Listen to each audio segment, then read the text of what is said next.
like if you found the video valuable. In the small, fog-choked town of Greybridge, children whispered stories about the Lantern Man. He was said to roam the woods at night, carrying an old iron lantern that glowed with a sickly green flame. It never flickered, never dimmed. The flame was said to be fueled by something other than oil, something living. Some claimed it was souls. Some said it was worse. No one remembered where the legend started. But every few years, a child went missing. Always near the woods, always at dusk, and every time, someone would say they'd seen a green light floating among the trees. Eli was 14 when he first heard the tale. He was too old for ghost stories, too practical to believe in fairy tales.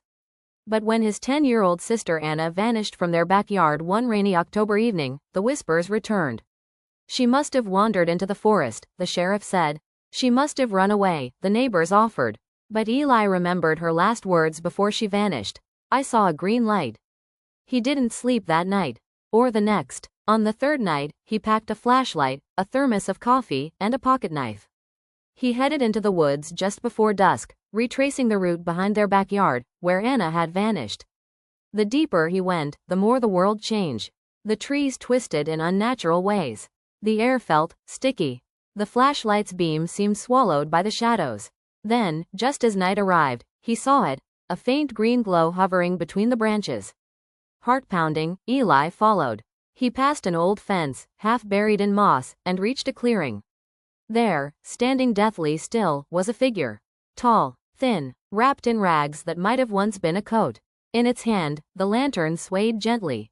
The green flame inside cast dancing shadows across the figure's face, if it had one. Eli froze. The Lantern Man didn't move. Where's my sister? Eli shouted. The figure tilted its head, and for the first time, Eli saw its eyes, or where its eyes should be. Two empty hollows, glowing faintly from within. The Lantern Man didn't speak. Instead, it turned, slowly, and began walking into the woods. The lantern light illuminated a path behind him. With no better option, Eli followed. They walked for what felt like hours. No birds chirped, no wind blew, just the soft clink of the lantern's chain and Eli's footsteps. Then, the trees opened into another clearing. In the center was a crooked house, sunken halfway into the earth. It looked ancient, rotten wood, shattered windows, a door barely hanging on its hinges. The Lantern Man stopped at the door and gestured. Eli stepped inside. Inside, time had collapsed.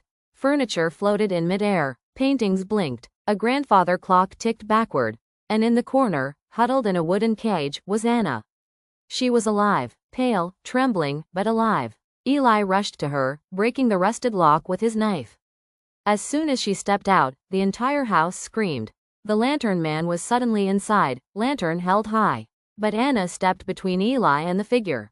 He only takes those who see his light, she whispered. Eli raised the flashlight and flicked it on, shining it directly into the Lantern Man's empty eyes. The figure wailed, a sound not made for human ears, and the green light inside the lantern flickered violently. Then, without warning, it shattered, and the Lantern Man collapsed into ash. The house trembled. Eli grabbed Anna's hand. They ran. The woods seemed to push against them, branches clawing at their clothes, roots grabbing at their feet. But just before the first light of dawn, they broke through the trees into their backyard. Behind them, the forest grew quiet. Years passed. Anna never spoke of the house. Eli never told anyone what he saw. But sometimes, late at night, when the wind howled and fog crept over Greybridge, Eli would wake to a soft green glow outside his window, just for a moment, before it vanished into the woods. And he knew, the Lantern Man was not truly gone, just waiting.